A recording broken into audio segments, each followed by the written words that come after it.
Hello. नमस्कार। आप सभी का स्वागत है फ्यूचर रिसर्च अकेडमी में।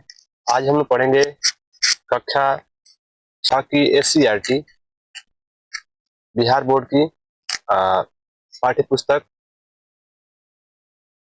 हमारी दुनिया, जिसमें अध्याय 1 है हमारा सौरमंडल। गोविंद पिताजी के साथ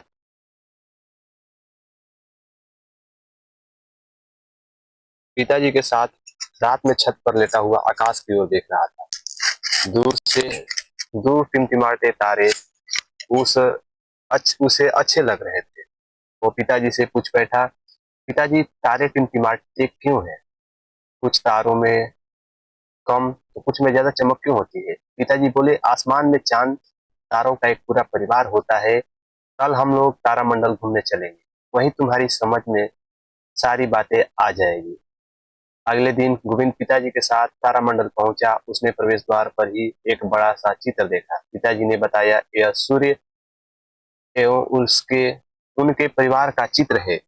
जिस प्रकार हमारा अपना परिवार है, उसी प्रकार सूर्य के परिवार में स्वयं सूर्य, ग्रह, उपग्रह, क्षुद्र ग्रह आदि होते हैं। कुछ ही देर बाद सब लोग तारामंडल में प्रवेश करने लगे थे। गोविंद भी अपने पिताजी जी के साथ अंदर गया। सूर्य सौर परिवार का मुखिया गोल छत के नीचे लगी कुर्सियों पर वे बैठ गए। थोड़ी ही देर में उद्घोषक की आवाज गूंजी, नमस्कार, तारामंडल में आपका स्वागत है। अभी हम लोग सौर मंडल की सौर पर जाएंगे। गोल छतरी नुमा छत पर धीरे धीरे अंधेरा छा गया तथा तारे टिमटिमाने लगे। गोविंद अपनी कुर्सी पर संभल कर बैठ गया। अरे, यह क्या? ये तो रात हो गई। तभी आवाज गूंजी, आइए सौरमंडल के मुखिया से मिलते हैं। इतना कहते ही एक दिशा में चमकते हुए सूर्य के दर्शन हुए। पूरा हॉल रोशनी से भर उठा। कुछ ने तो तालियां भी बजा दी। उद्घोषक की आवाज गूंजी, सूर्य सौर परिवार का मुखिया है। यह परिवार का सबसे बड़ा एवं प्रमुख सदस्य है। सौर परिवार के सभी सदस्य प्राय इसके प्रकाश से ही प्रकाशित होते हैं। दूरबीन से देखने पर सूर्य की सतह से उड़ती हुई आग की लपटें दिखाई देती है। इसे सौर प्रज्वल प्रज्वाल कहते हैं। हमारी पृथ्वी से सूर्य कई गुना बड़ा है। अगर हम सूर्य को क्रिकेट की गेंद माने तो पृथ्वी राई के दाने के बराबर हो। इससे आप पता लगा सकते हैं कि सूर्य कितना बड़ा है। एक क्रिकेट की गेंद और एक सरसों यानी राई के दाने में कितना गुना का अंतर होता है, इसे आप समझ सकते हैं कि सूर्य कितना बड़ा है। ग्रहों से परिचय। सूर्य से थोड़ी ही दूर पर एक और गोला उभरा जो आकार में सूर्य से छोटा था। गोविंद पिताजी से पूछ बैठा, पिताजी, यह क्या चमकने लगा?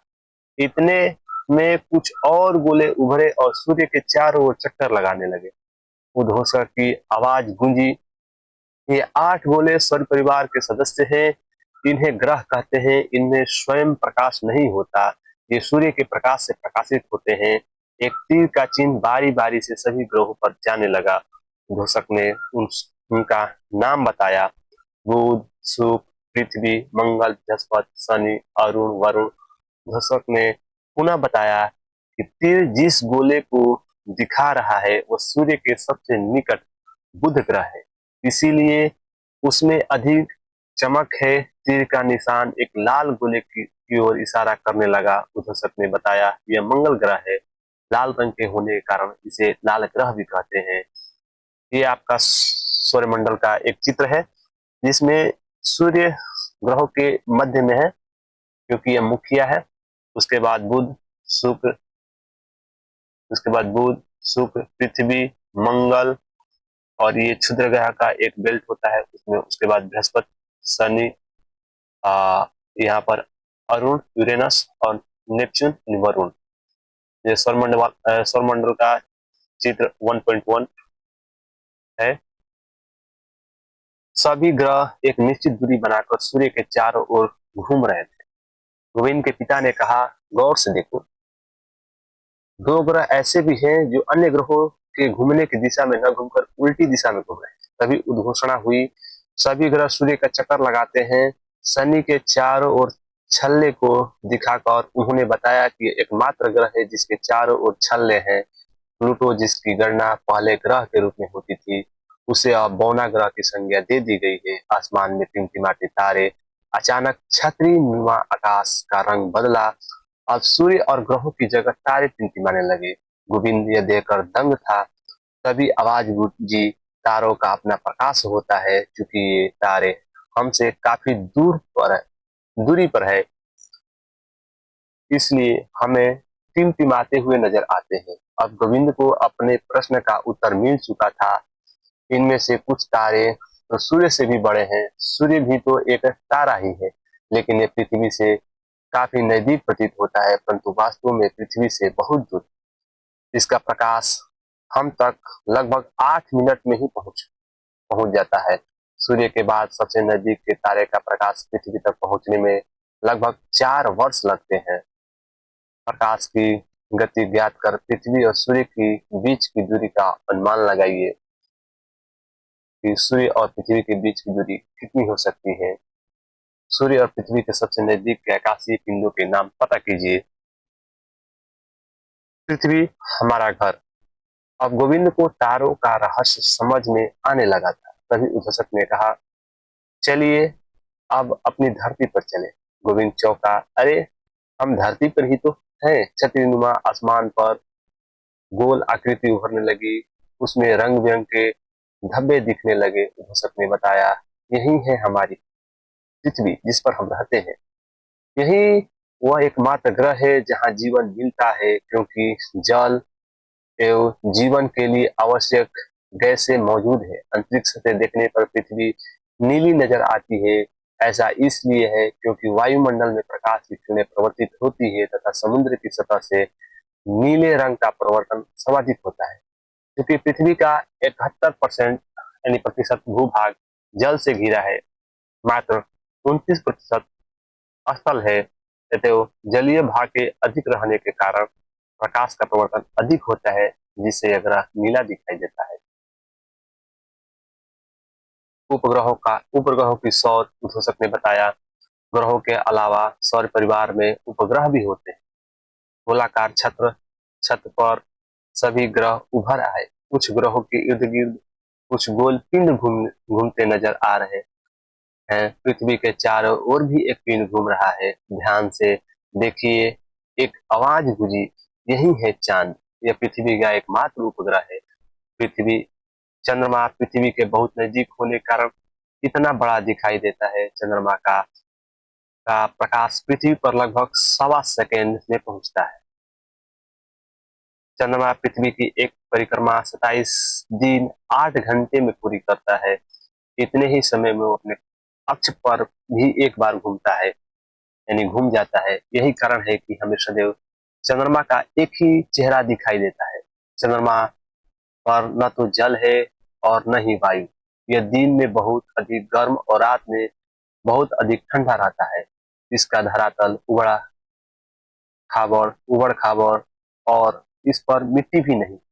सभी उपग्रह अपने ग्रह के चारों ओर घूमते रहते हैं। कुछ ग्रहों के तो कई कई उपग्रह है और किसी को एक भी नहीं। अकेले बृहस्पति के 63 तथा शनि के 62 उपग्रह है।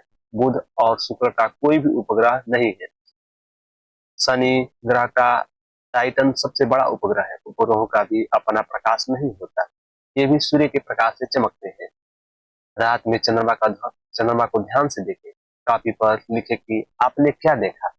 इसकी तुलना दादा दादी की कहानियों से करें। चंद्रमा द्वारा पृथ्वी का परिक्रमा, ये हमारी पृथ्वी है और ये चांद है। ये हमारे पृथ्वी के चारों ओर घूमता रहता है।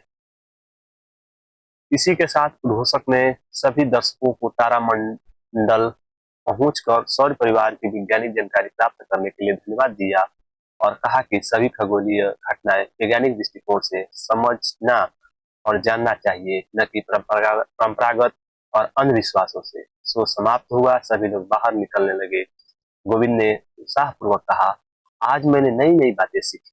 उसके पिताजी ने कहा, उन्होंने कुछ बातें नहीं बताई। उन्होंने कुछ बातें नहीं बताई। सौर परिवार में तारों, तारों, ग्रहों, उपग्रहों के अतिरिक्त बहुत सारे छोटे छोटे पिंड भी सूर्य का चक्कर लगाते हैं। इन्हें क्षुद्र ग्रह कहा जाता है। ये मंगल और बृहस्पति की कक्षाओं के बीच होते हैं।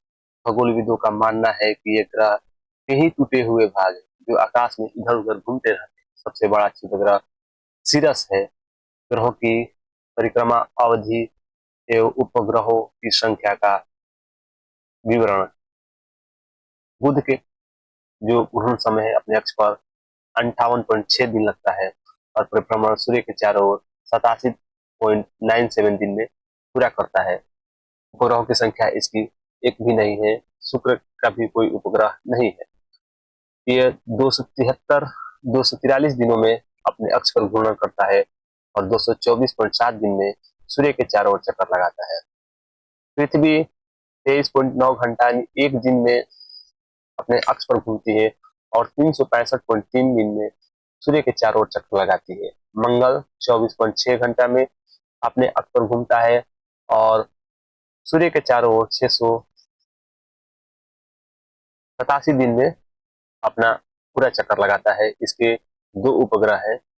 बृहस्पति 9.9 घंटा में अपने अक्ष पर पूरा घूम लेता है और सूर्य के चारों ओर 11.86 यानी 11.86 वर्ष सूर्य के चारों ओर चक्कर लगाने में इसका पूरा समय लगता है। इसके पास 63 उपग्रह है। 63। शनि 10.3 घंटा अपने अक्ष पर घूमने में लगाता है और सूर्य के चारों ओर 29.46 वर्ष में पूरा चक्कर लगाता है।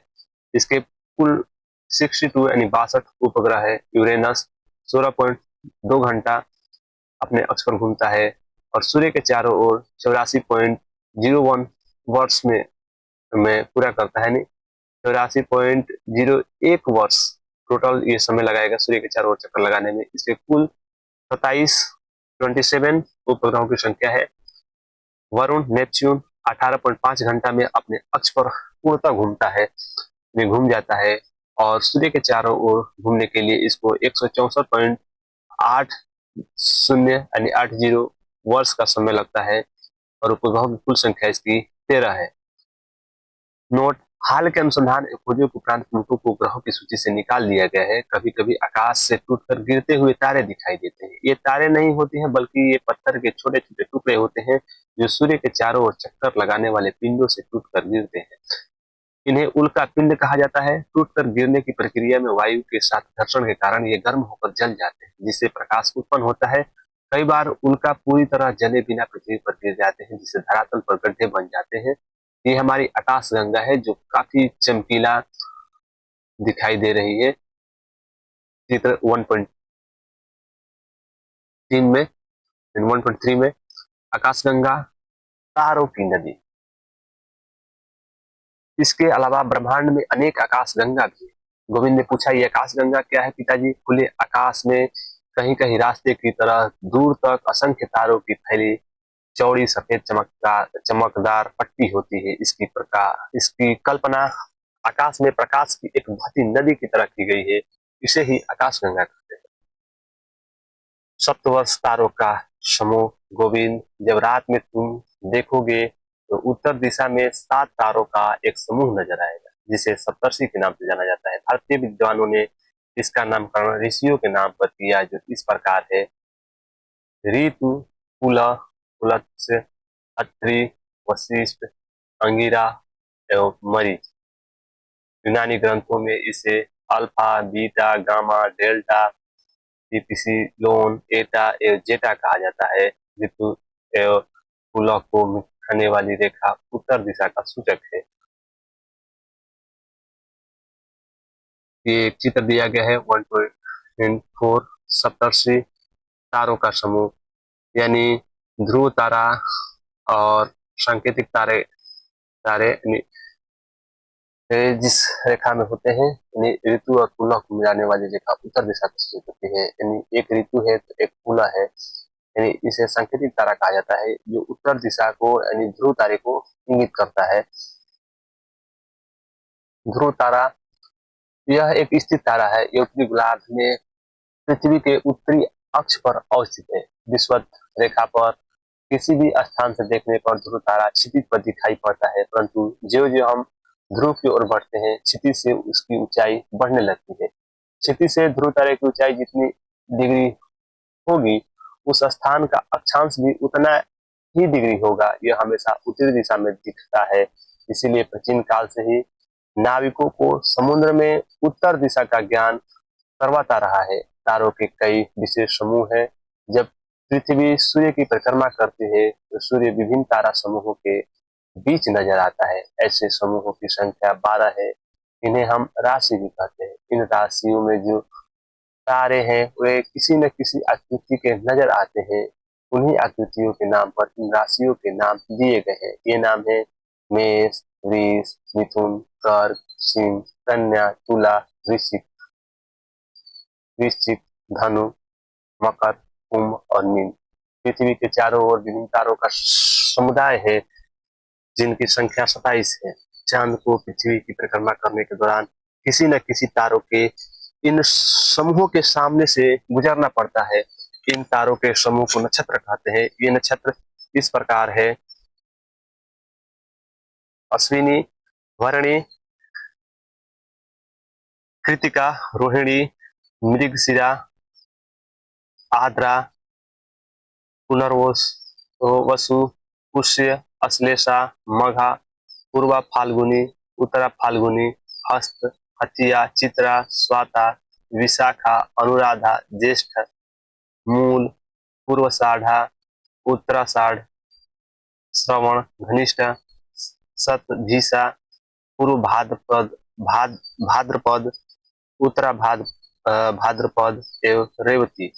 पृथ्वी इनमें से प्रत्येक नक्षत्र को 14 दिनों में पार कर लेती है। इसीलिए नक्षत्रों की अवधि 14 दिनों की होती है। ज्योतिष के विद्वान मानते हैं कि नक्षत्र और मौसम में गहरे संबंध है। एक नक्षत्र में मौसम की दशा देखकर दूसरे नक्षत्र में मौसम का पूर्वानुमान भारतीय ज्योतिष की परंपरा रही है। आज गोविंद को ब्रह्मांड की विशालता एवं रहस्यों का पता लगा। उसे नई नई जानकारियां मिली थी। वह काफी खुशी खुशी घर लौट रहा था। आपका राशियों की कुल संख्या कितनी है, यानी कुल कितनी राशियां है? राशियों की संख्या कितनी बताई गई है? 12। सूर्य की आकृति कैसी है? सूर्य की आकृति कैसी है? गोलाकार है। सूर्य परिवार का मुखिया कौन है? तो सूर्य है। इसमें ग्रहों की कुल संख्या कितनी है? तो इसमें 8 होगा। सप्तर्षि कितने तारों का समूह है? तो इसमें 7 होगा।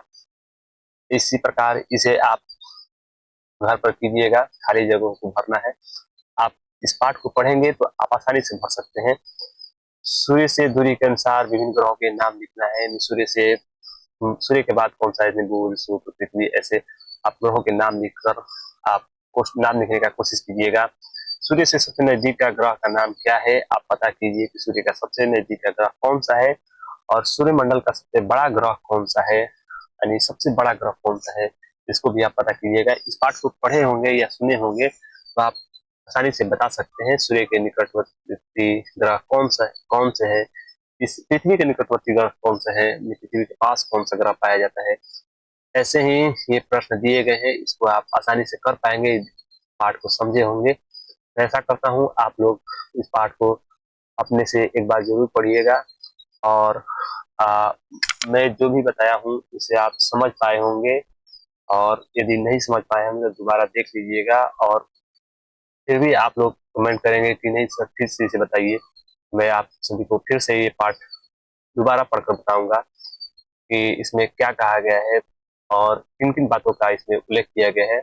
और हम कल पढ़ेंगे हमारा ये नेक्स्ट जो टॉपिक है, पृथ्वी और उसकी गतियां। अध्याय 2 चैप्टर नंबर 2 कर सकते हैं। दिन और रात कैसे होता है इसके बारे में हम लोग कल जानेंगे। आज के लिए बस इतना ही। Thank you. आप सभी का बहुत बहुत धन्यवाद अंत तक बने रहने के लिए। जय हिंद, जय भारत।